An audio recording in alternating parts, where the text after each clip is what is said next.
Tahun ini menjadi tahun ketiga SMA Yosuda Sometro berkesempatan bergabung dengan DBL Lampung.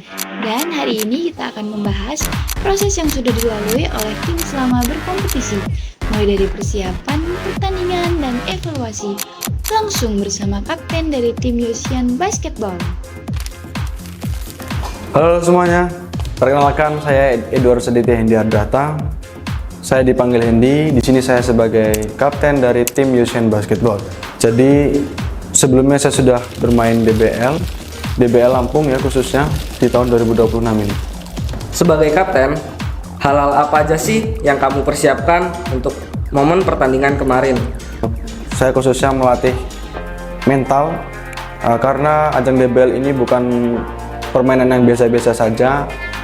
Di sini bisa dibilang hidup dan mati bermain DBL. Yang kedua tuh ada komunikasi antar tim. Itu sangat penting sekali, komunikasi antar tim, khususnya menjaga komunikasi terhadap satu rekan lainnya. Dan kalau saya sendiri menyiapkan hal-hal ini, yaitu ya bermain di luar sekolah sore maupun pagi. Kalau pagi ini pas hari libur, dan sore ini kadang ya bersama satu tim juga dan orang-orang lainnya. Lalu menjaga moodnya. Menjaga mood ini sangat penting untuk tim. Satu orang moodnya jelek, itu akan berpengaruh ke satu tim, yang dimana mereka akan jelek semua mainnya gitu. Dan kalau untuk persiapan juga, permainan DBL ini susah ya, dibilang susah dan nggak mudah juga untuk mendapatkan kemenangan gitu. Jadi gitu persiapannya.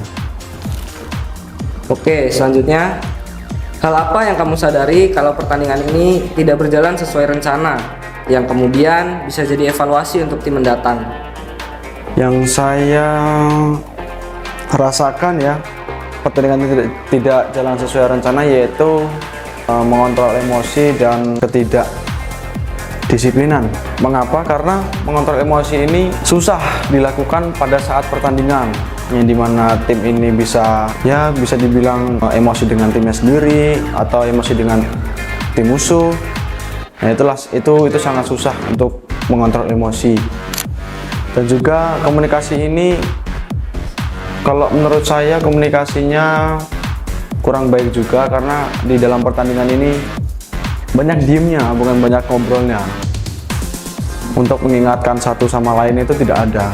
Jadi ya komunikasi ini bisa dibilang kurang baik. Lalu evaluasi untuk kedepannya, semoga tim ini bisa berjalan dengan baik, bisa sesuai ekspektasi, dan juga bisa lebih rajin lagi untuk latihan kedepannya. Dan bukan cuma itu saja, untuk tim ini juga saya harap kedepannya lebih baik lagi. Last question, sebagai kapten dan basket player di sekolah, ceritain dong momen yang paling diingat selama berada di Yosian Basketball. Momen yang paling saya ingat ya, yang berada di Yosian Basketball, yaitu bukan pas saat pertandingan doang ya, pas proses juga itu yang saya ingat.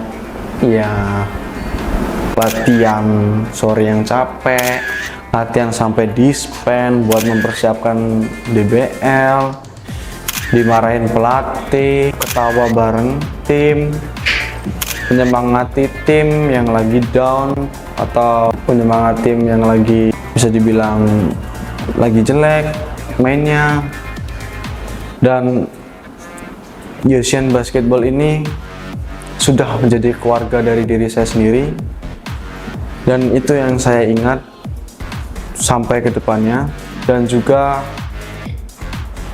Yosian Basketball ini bisa dibilang tim yang sangat menjaga nama baik ya, khususnya buat tim Yosian Basketball ini. Dan juga yang saya ingat dalam Yosian Basketball ini, yaitu kesemangatan anak-anak untuk latihan persiapan lomba atau latihan biasa atau latihan untuk pertandingan di hari H.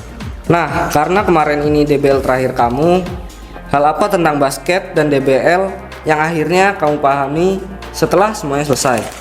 Yang saya pahami ya, saya paham bahwa basket dan DBL ini bukan cuma ngajarin tentang kalah dan menang, tapi lebih dari itu.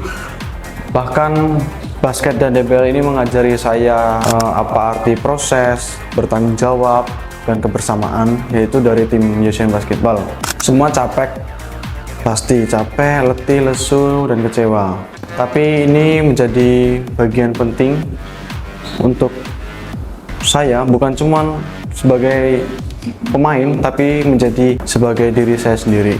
Dan saya paham juga kalau dalam basket dan DBL ini perlu adanya kerjasama yang kompak, lalu komunikasi yang selaras, bisa dibilang ya saling support lah untuk satu tim gitu.